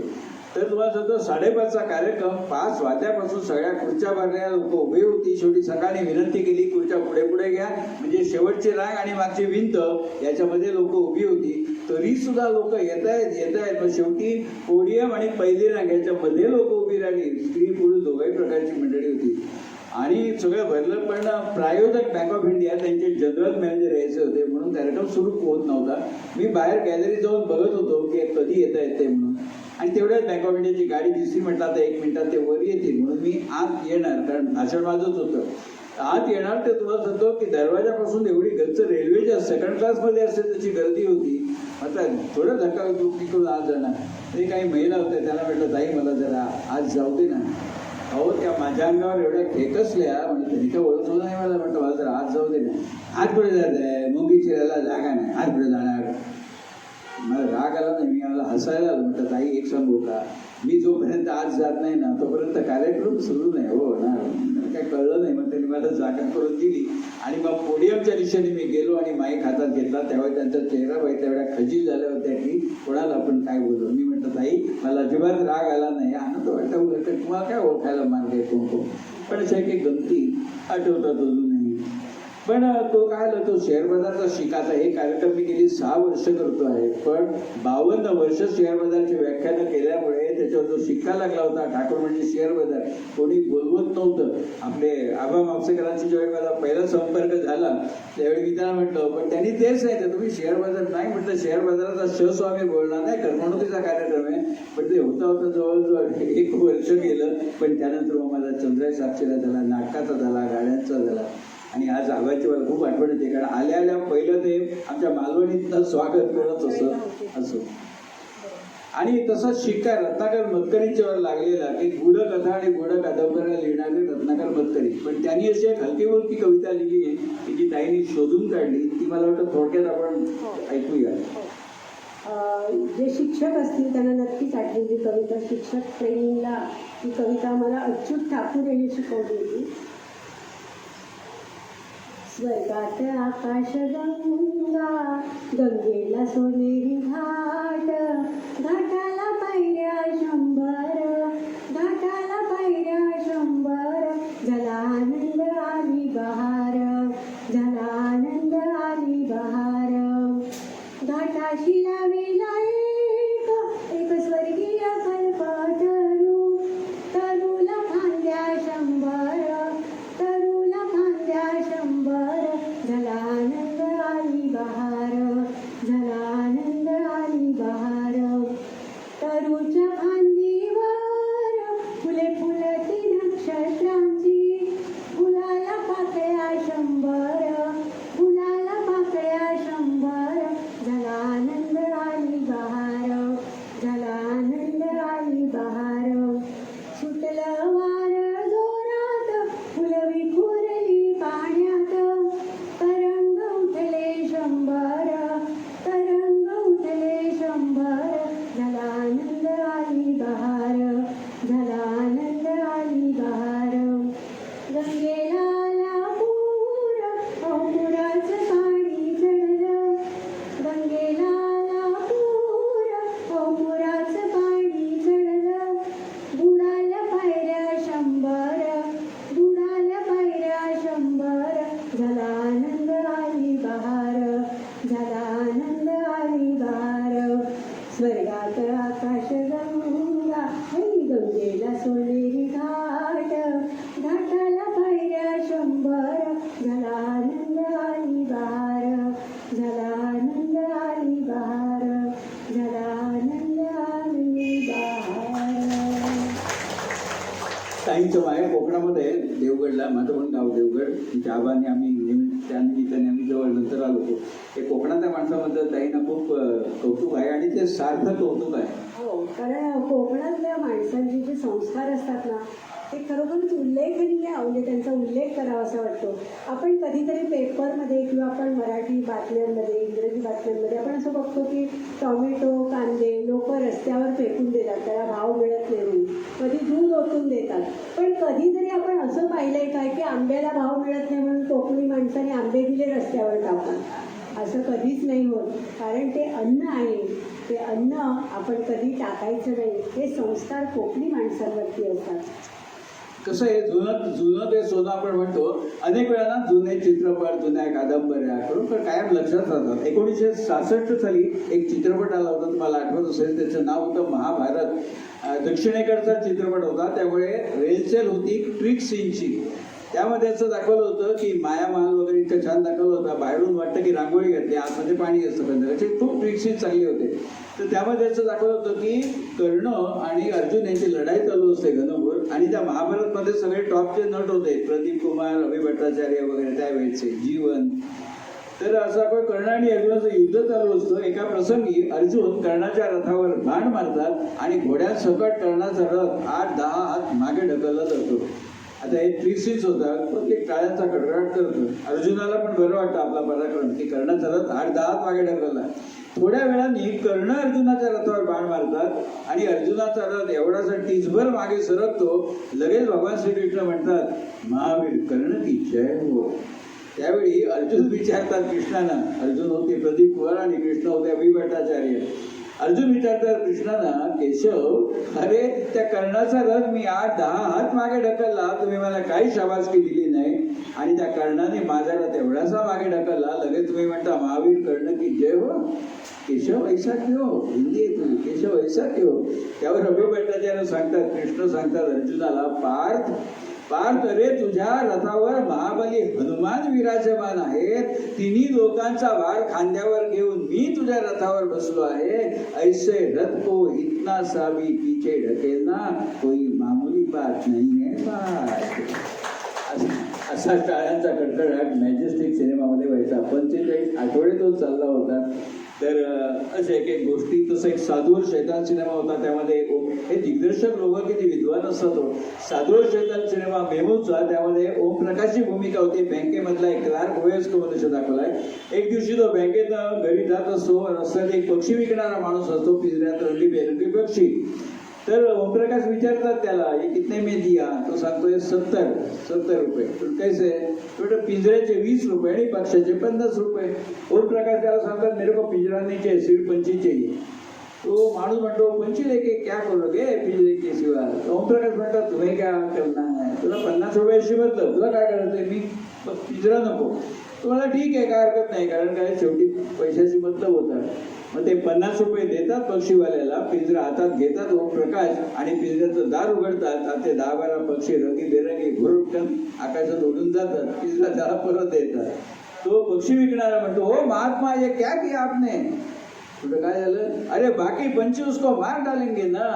त्यावर ओमप्रकाश म्हणतात, मार डालेंगे तो क्या, आजादी की मौत तो मरेंगे. आजादी की मौत तो मरेंगे. तुझ्या पिंजऱ्यामध्ये 2 महिन्यामध्ये तेवढं त्यांचं आयुष्य असतं, 2 महिने 3 महिने. आजादी की मौत तो मरेंगे. अशा एक एक गोष्टी ना खरंच छान असतं. तसं आपल्या बहिणाबाई एक एक माणसं किती लोकांची नावं घ्यायची. बहिणाबाई एक विद्यापीठ होतं, त्यांचं ते अनेक ज्या ओव्या आहेत ना, त्यांच्या खोप्यामध्ये खोपा सुधारणीचं चांगलं आहे.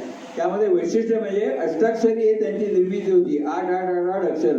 तर त्या अष्टाक्षरीवरती एक ताईने छान कविता केली आहे. काही कविता पण करतात, मला वाटतं मला सांगितलं मी. ते एक छोटीशी कविता आपण ऐकूया, रम्य वेळ पहाटेची. खेड्यातलं दृश्य आहे, पहाटेचं वळण.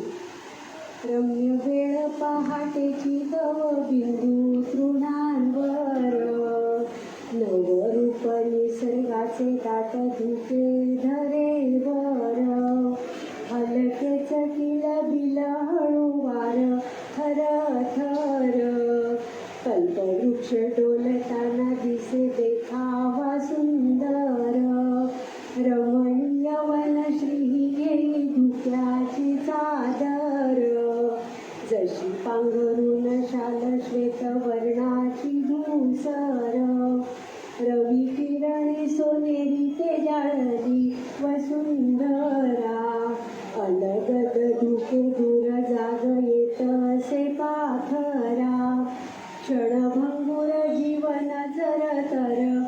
असे सारे घेई जाणून मानवा रंग जीवनाचे न्यारे जोडी खिल्लारी बैलांची कशी दिसते देखणी किती वर्णावे तयाना आता ठेवते लेखणी किती वर्णावे तयाना आता ठेवते लेखणी. तुमची त्यांच्या गाण्याच्या कार्यक्रमाचा 100वा प्रयोग 23 मेला आहे बोरिवलीला. आणि त्यांच्याकडे बरंच शिकलो मी गाण्याचा क्लास वगैरे केला नाही, पण त्यांच्याबरोबर राहून अनेक गोष्टी शिकलो. ते आता म्हणाला ना, आता ठेवते लेखणी. एकदा मी गाणं गुणगुणत होतो, प्रोफेसर चित्रपटातलं शम्मी कपूरच्या तोंडी गाणे. आवाज देके हमें तुम बुलाओ मोहब्बत में इतना न हमको सताओ मोहब्बत में इतना न हमको सताओ. त्यांनी ऐकलं, मला म्हणाल्या ह्याला शास्त्र आहे, सताओ कधी म्हणायचं सताओ. गाणं शेवट असला म्हणताना क्लोजला सताओ म्हणायचं. छोटी गोष्ट होती, मी उलट केलं होतं. त्याच्या बारक्या बारक्या गोष्टी त्यांच्याकडनं खूप शिकलो. आणि म्हणाली शेवटची वेळ 3 वेळा म्हटली की प्रेक्षकांना कळतं गाणं संपत आलं आहे, त्यामुळे ते खुश असतात. ते एक इंडिकेशन असतं. तर ह्या सगळ्याबद्दल बोलताना आणखी एक उल्लेख करायला लागतो की मच्छिंद्र कांबळी, कारण त्यांचं ऋण असं आहे की मालवणी भाषेला मच्छिंद्र कांबळींनी प्रतिष्ठा मिळवून दिली. म्हणून मोठ्या मोठ्या ऑफिसमध्ये लोक एकमेकांशी मालवणीत बोलत होती. ही सुरुवात मच्छिंद्र कांबळी. त्यावेळी त्यांचं एक छान नाटक होतं पांडवळ इलो रे इलो. त्याच्यात एक झलक आपण 8 मिनिटाची बघूया, कारण त्यांचा उल्लेख नाही केला तर अन्याय होईल त्याच्यावरती. संजीवनी जाधव त्यांच्यावरती जोडी खूप छान होती. श्री रमेशदेव सीमा, तसं मच्छिंद्र कांबळे आणि संजीवनी जाधव. नमस्कार, माझी ओळख करून देत आहे. मी तात्या भागोजी सावंत, रिटायर्ड जमादार, मुंबई महानगरपालिका पाणी खाते. मुंबईत राहायचं ठिकाण रंगारी बदकचा, delight road, lower Parel, Mumbai number 13. मूळ गाव मुक्काम पोस्ट मालवण, पेटेवाडी, जिल्हा सिंधुदुर्ग. मालवण ते मुंबई सेंट्रल एसटी बसचा तिकीट 438 रुपये 50 पैसे. एवढी ओळख पुढे झाली ना. मुंबई देशात आम्ही 4 जाणार होतो. मी, माझं पोरगो शिरी, आमची सूनबाय आणि आमचं कमिशनर. कमिशनर म्हटल्यावर सांगितलं त्याचा प्रश्न चिन्ह दिसतं. कमिशनर म्हणजे माझी बायको. त्या नटसम्राट नाटकात नाही, त्याची जी सरकार होती तो एकसारखं म्हणा सरकार सरकार, तसो त्याची सरकार, तसं आमचं कमिशनर. बघशाल काय रसायन येतात. कसा होता माणूस एकदा रिटायर झालो ना की त्याच्या घरात किती किंमत असतात सगळ्यांका आपल्याला माहिती आहे. तो काय होता, एक कप चाय मिळायची पंचायत हो. तो नटसम्राट सारखं कसं म्हणा, कोणी घर देता का घर, कोणी घर देता का घर. तसा सारख्या माका म्हणत राहायचा लागता, कोणी चाय देतात काय चाय. माका एक कप चाय मिळाल काय गो, माका चाय होया गो, माका चाय देशाल काय गो. चीप रवा, एक सारखे चाय ढोशीत बसतास. सकाळपासून 8 चाय झाले. अख्खी लिप्टन कंपनी घशात घालूची हा की काय. हा, अशानं डायबेटीस होतलो. कमिशनर, तुझा आवाज किती कमावलेलो नाही म्हशीसारखं. म्हणजे बाहेरात असताना म्हशी टाकूचं काम मीच करत होते. असा काय तेव्हा. हा, आता इथे सासरी इल्यावर रेडो राखते. हो, त्या काय बोलला नाही, तुम्ही काय ऐकलाच नाही असं. हो, कामावर जायत होते तर बरा होता. आता एक सारखे चाय ढोशीत बसतात. मित्रांका बोलवीत राहतात, चाय ढोशीत राहतात. मित्रांका बोलवीत राहतात, चाय ढोशीत राहतात. जाते मी. अगो, एवढ्या मोठ्या कपासून ही नका एवढी चाय घेऊन दिली असती माझ्या पिंडावर शिपडूसाठी काय गो. अगो, यमाच्या रेड्याच्या बहिणी, अगो कम तरी घेऊन जा. ऐकता काय बघा, मरण दे रवा देते. तर मंडळी, श्रावण महिनो इलो. श्रावण महिनो इलो की लोक काय काय संकल्प करतात. मी पण संकल्प केलाय ज्ञानेश्वरीची पोथी वाचायची. कसा झाला, रिटायर्ड होताना ऑफिसात गावातल्या लोकांनी म्हाका ज्ञानेश्वरीची पोती भेट म्हणून दिलेली. तुमका काय सांगा, 34 वर्ष नोकरी करून रिटायर झाले. 34 वर्ष. त्या म्हाका वाटला होता काहीतरी मोठी भेटवस्तू देती, वॉशिंग मशीन देती, किलो बाजार मिक्सर देती. देऊन दिल्याने काय, ज्ञानेश्वरीची पोती. आणि तुमका सांगतोय, माझ्या निरोप समारंभासाठी सगळ्यांच्याकडसून वर्गणी गोळा केल्यानी माय झयानी माझ्याकडसून सुद्धा वर्गणी घेतली. काय बोलण्यासारख्या असो. तर आता ह्यो संकल्प किती दिवस टिकतात बघूया. ऋतूसून कसं तरी चांगलं वास येतं. तुमका सांगते असं वास येत राहू ना चांगलं की मोतिवचनात लक्ष लागत नाही. असा करतोय, कमिशनराक बोलवते आणि विचारतंय वास कसं येतात. हो शांताबाई, हो शांताबाई, शांत्या गो, शांत्या गो, राण घे शांत्या. काय हो, किती आवडतात? बघलास ना, आडनाव घेऊन हाक मारलंय तेव्हा काय म्हणाला. काय गो, माका एक सांग. काय हो, किती आवडत होतास? तू आधी बस, माका सांग. अगो भुतूरसून कसलं तरी चांगलं वास येता गो. आज भाजी कसली करतं? सुरणाची. सुरणाची. शिरा पडो तुझ्या तोंडावरती. किती वेळा तुला सांगलं गो, श्रावण महिन्यात सुरणाची भाजी करू नको म्हणून. कित्या करू नको? अगं कित्या म्हणजे काय, सुरणाच्या फोडी चावताना मटणाच्या फोडी चावल्यासारख्या वाटताना अगो उपास मोडता. ची प्रभा, काय वाचता का देवाचा वाचाचा? वाचतंय तू पण ऐकव बस. वाचतंय. तेवढा पुण्य पदरात पडता तुझ्या. वाचा वाचा काय वाचतंय. वाचा. तू तर मध्ये मध्ये बोला नको तू. मी मध्ये मध्ये बोलते. काय मंजूळ आवाज ऐकलाच ना. माय मालवणीची लता मंगेशकर. माहिती लाजता काय बघा. अगो लाजायचा होता त्या वयात कधी लाजलंच नाही हो. तेव्हा जर लाजलं असतंस तर आपल्या शिडिका 3-4 भावंडा नसती झाली. ची प्रभा, अहो देवाचं वाचताय तर वाचा. वाचतंय. पार्थ म्हणे केशव, ऐकतोस ना? ऐकताय वाचा. पार्थ म्हणे केशवा देवादिदेवा, आता झड करी रथ पेलावा, उचलोनी मध्ये स्थिर करावा दोन्ही दळा. कमिशनर, त्याचो अर्थ तुमका समजावून सांगा. कशा याचो अर्थ माका ठाऊक नाही असं वाटलं काय तुमका? कमिशनर, हेचो अर्थ तुमका ठाऊक का? मगे सांगा बघू. सांगते, सांग. ऐका, सांगते. हा. कृष्ण अर्जुनाक म्हणता. ऐकताय ना? ऐकतोय का म्हणजे बाय? कृष्ण अर्जुनाक म्हणता, हे अर्जुना, झडले तुझे हात ते ह्यो रथ उचल आणि दोन्ही हाताने दळून हाड. दळा म्हणजे दळून हाड. समजला?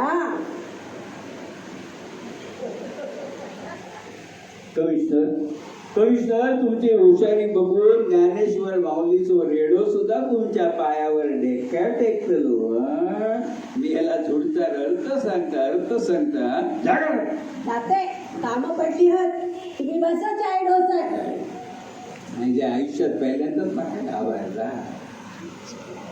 त्याच्या पुढे सुद्धा आहे, फक्त आपण वेळेच्या वेळी. तर आम्ही समारोपाकडे आलो होतो. आपण पहाटेच्या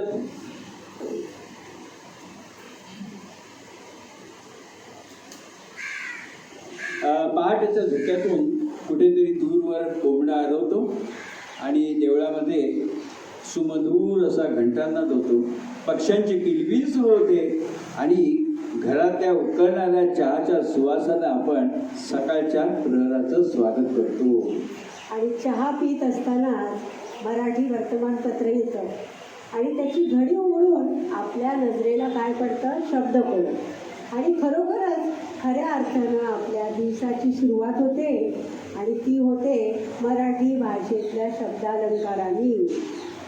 तर जुन्या चित्रपटामधले गीत उमच पडेल तर त्या चित्रपटातल्या गीतांनी आजच्या या कार्यक्रमाची सांगता आपण करूया.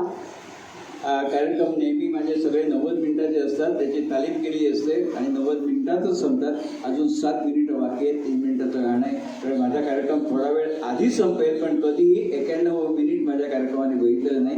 त्यामुळे लोक नेहमी आठवण एकाला बोलही कार्यक्रम होता, लोक बरोबर आली होती, थोडासा कार्यक्रम वेळेत सुरू होणार, वेळ संपणार.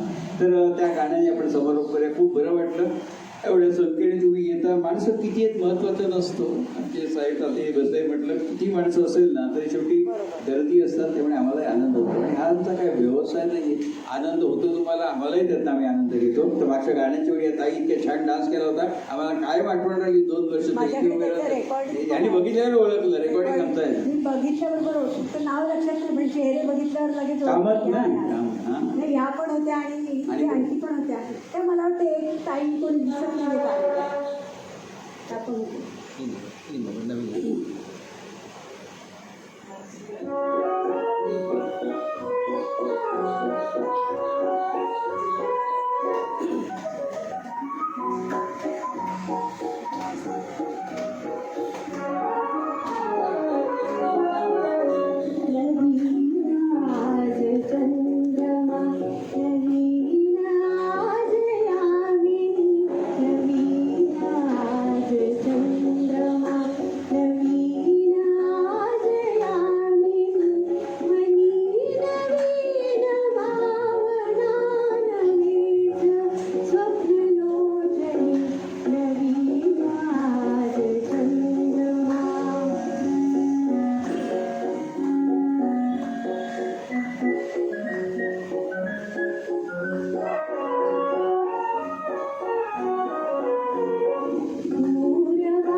संपदा कशास वेगळेपणा, कशास वेगळेपणा, जवळ ये विलासिनी, जवळ ये विलासिनी, नवीन आज चंद्रमा, नवीन आज यामिनी, मनी नवीन भावना, नवेच स्वप्न लोचनी, नवीन आज चंद्रमा.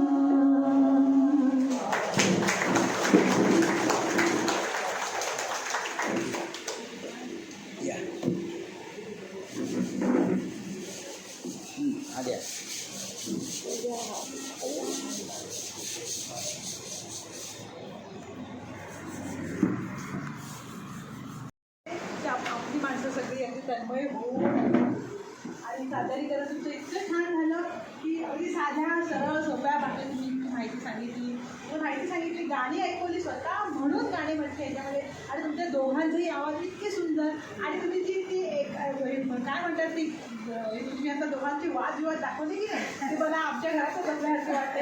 सकाळी पेपर वाचल्यापासून लुटूपुटीची लढाई चालू असते. पेपर पहिला पर्यंत आपल्या वाट्याला पुरवणी येते, चला मी पुरवणी वाचते, तुम्ही पेपर वाचा, मग हे पहिला मी का तुला आत्ताच कशा लावा, म्हणजे जी लुटूपुटीची लढाई सकाळपासून सुरू होते. पण काय म्हणजे सुरू होते तेव्हा आपला वेळही चांगला जातो, म्हणजे छान वाटतं. म्हणजे असंही नाही की त्यावेळेला आपल्याला वेळच होते घेतात, तेव्हा आपण जेव्हा यंग होतो तेव्हा ऑफिसला जायचे आणि जे पेपर वाचायला पेपर घेतो, मला वेळच नाही, मी आलं ऑफिसमधून आल्यावर पाहिजे असं होतं. पण आता तसं नाही की पुरवणी तर पुरवणी, मी घेते पुरवणी तू बाकी, मग नंतर मी पेपर वाचते. पण त्याच्यामुळे सगळ्या घरचीच आठवण झाली, फार छान वाटलं. आणि तुम्हाला तुमच्या पुढील वाटचालीसाठी आमच्या संघातर्फे खूप खूप शुभेच्छा. आणि जयदेश तुमच्या बांबूनगर संघाच्या वतीने मी तुमचे आभार मानते. आता आपण पुढील कार्यक्रमाकडे वळूया. आता 28/4/2024 आज 9/5 पर्यंत वाढदिवस झालेल्या सर्व सभासदांची नावं घेऊन त्यांना आपल्या संघातर्फे वाढदिवसाच्या शुभेच्छा दिल्या. त्यांना सर्वांना निरोगी आनंदमयी दीर्घायुष्य लाभो हीच आम्हा सर्वांतर्फे देवाकडे प्रार्थना. टाळ्या वाजवा.